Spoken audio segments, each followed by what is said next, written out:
Welcome back, fight fans, filthy casuals, and absolute MMA degenerates. It's UFC Bot, your daily dose of offensive commentary, brutally honest breakdowns, and the kind of crude humor that'll make your HR manager cry. So toss on your favorite fight replay, grab your PS5 controller, and settle in. Because today we've got Bryce Mitchell battling actual demons, Jon Jones delaying another fight to cycle more steroids, Tom Aspinall eyeing WWE retirement. Seriously? And Alex Pereira sliding down rankings faster than Brendan Schaub's career. Plus, we'll talk about Jalin Turner's early retirement, Magomed Ankalaev's steroid callouts, Brian Ortega's hair charity, and a few other fights absolutely no one asked for. Stick around to the end for deep, comprehensive fight breakdowns and predictions, only for you, hardcore degenerates. Let's fucking go. Starting with Bryce Mitchell, who claims he's being haunted by literal demons and beautiful women sent by Jean Silva. Bryce, you're nuttier than squirrel shit, and that's exactly why we love you. Sure, you've talked flat earth, Hitler conspiracies, and now supernatural entities, but honestly, MMA needs characters like you. Keep those insane takes coming, Bryce, because watching people cry over your madness is entertaining as fuck. But please, try not to shoot at tornadoes again. Jon Jones is once again dragging out negotiations for his heavyweight bout with Tom Aspinall, claiming he needs more preparation. Let's translate that bullshit. He needs more time to roid up, perfect his wife-beating combos, and figure out which illegal eye poke he's going to spam on fight night. Hurry the fuck up, John. If fans wanted stalling and ducking, they'd re-watch Woodley vs. Wonderboy on repeat. Tom Aspinall, meanwhile, just wants to fight and decapitate Jones, which honestly sounds great. Quit ducking, John, and get the fuck in there. Speaking of Aspinall, this heavyweight champ is already eyeing a WWE career after UFC, dreaming of tag teaming with Cody Rhodes against Jon Jones and John Cena. WWE? Really, Tom? Professional wrestling is literally grown men in costumes pretending to fight each other, like a child's birthday party minus the dignity. If you want a role-play superhero, join a fucking LARP group. MMA fans want blood, violence, and brain cell loss, not scripted spandex slapfests. Get it together, Tom. Alex Pereira has plummeted down the rankings after Magomed Ankalaev schooled him at UFC 313. But even worse, Brendan Schaub invented a conspiracy that ESPN purposely sabotaged the broadcast. Brendan, literally, nobody likes you. Stop talking. Your comedy is awful, your takes are garbage, and your podcast sucks. MMA fans collectively cringe every time you open your mouth. Do us all a favour and just shut up. Jalin Turner shockingly retired at just 29, leaving fans pissed he didn't stick around to get violently KO'd or lose a few more brain cells for our entertainment. Listen, Jalin, fighters retire when they can't speak properly, not because they're prioritising health. Quitters. Sure, it's a smart move personally, but it deprives us degenerates of entertainment. It's honestly offensive. Magomed Ankalaev stirred controversy by labelling Jon Jones a steroid machine. Yeah, no shit, Ank. Jones pisses pure steroids and USADA can't even pretend otherwise. Ankalaev's cage-hugging fight style is boring, but he makes up for it by trolling ped cheats. If Big Ank starts delivering knockouts, we might forgive his boring ass. Until then, more violent KOs, less cage grinding. Manel Karp is facing criticism after downplaying an eye poke incident, channeling his inner Jon Jones. Calm down, Manel. You're not Jones yet. Save the eye gouging and wife suplexes for Johnny Bones. Stick to clean fighting and maybe fans won't hate you. Brian Ortega donated his luscious hair to charity.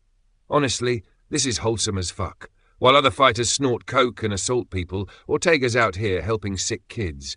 Keep it up, Brian. We actually need positivity amidst MMA's dumpster fire of a reputation. Roman Dolidze avenged his loss to Marvin Vettori, but let's be honest, the fight sucked. Marvin's head is a cement block, and no one can knock him out. Please, Marvin, learn some fucking head movement, or just retire. Fans can't take another boring-ass decision from you. Lastly, Yaroslav Amosov is approaching a UFC contract, but literally no one cares. Amosov was boring as fuck even in Bellator, and that's saying something. UFC doesn't need more boring wrestlers, we need more chaos. Dana, sign exciting fighters or don't bother. Oh shit, you absolute degenerates. Still here? Welcome to the non-casual zone. Bryce Mitchell's grappling might be elite, but his mental stability makes him unpredictable as hell. Jean Silva better keep it standing and avoid Bryce's scrambles, or he'll get twisted into a pretzel faster than you can say, Arkansas. Jones's stalling is calculated. He's pinpointing Aspinall's weak knees and limited wrestling. Aspinall must perfect jab control, stay off the fence and time counters perfectly, or Jones' wrestling grinds him out to another dull victory. Pereira's ranking drop isn't just a fluke, he genuinely can't handle elite wrestling. Ankalaev showed everyone the blueprint, pressure Pereira backward to neutralize kicks and force him into close exchanges. If Alex doesn't fix his grappling ASAP, he's done at the top level. Turner's retirement underscores an MMA trend, fighters increasingly valuing longevity over short-term fame. Expect earlier retirements as athletes become more risk-averse. Bad news for us degenerates, but a sign fighters are becoming smarter. And now, for you absolute savages still here, welcome to the dedicated fan breakdown. Comprehensive breakdown. Ankalaev versus Pereira 2. Magomed Ankalaev's calculated forward pressure neutralizes Pereira's kickboxing range.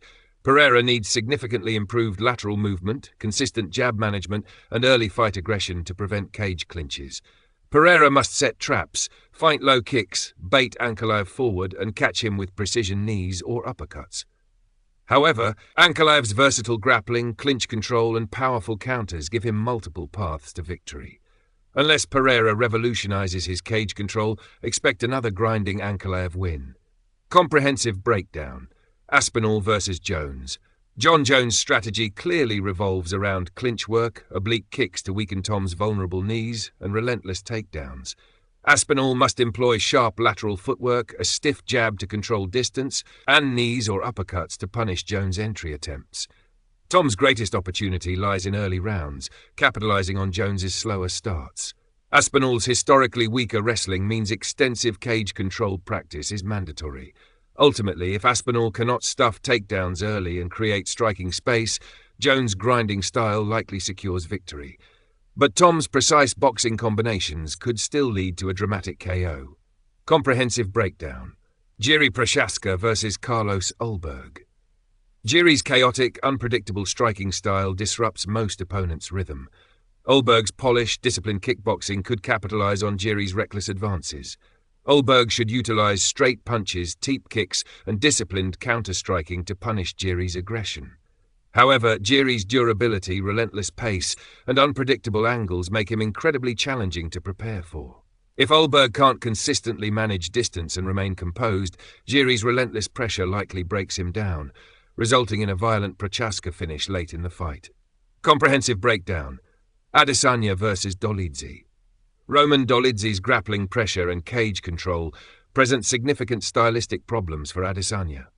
Izzy must maintain footwork and avoid clinch exchanges, deploying low calf kicks and sharp jab combinations to control engagement distance. Dolidze must relentlessly push forward, trapping Adesanya against the cage and mixing grappling transitions to force Izzy to tire. While Adesanya is dangerous from range, consistent cage pressure and takedowns from Dolidze provide a viable path to victory via grinding decision. Izzy's success hinges on early striking damage and lateral movement. Comprehensive breakdown. Belal Muhammad versus Jack Della Maddalena.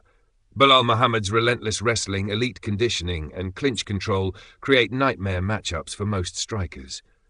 Jack Della Maddalena must establish powerful early strikes, specifically targeting Belal's body with precise hooks and kicks to diminish his cardio. Maddalena's success relies entirely on timing his counters and stuffing early takedowns. Conversely, Belal will look to impose constant wrestling pressure, draining Maddalena's energy reserves over rounds. While JDM has superior striking power, Belal's methodical grappling dominance makes him the favorite. However, a well-placed liver shot from Maddalena could dramatically change the fight's trajectory. Subscribe or Brendan Schaub narrates your life story. Comment or Dana White books you versus Islam. Share or Sean Strickland gives your kids life advice. You absolute degenerates made it to the end. Congrats. See you tomorrow for more offensive commentary, brutal breakdowns, and savage humor. Stay filthy, animals.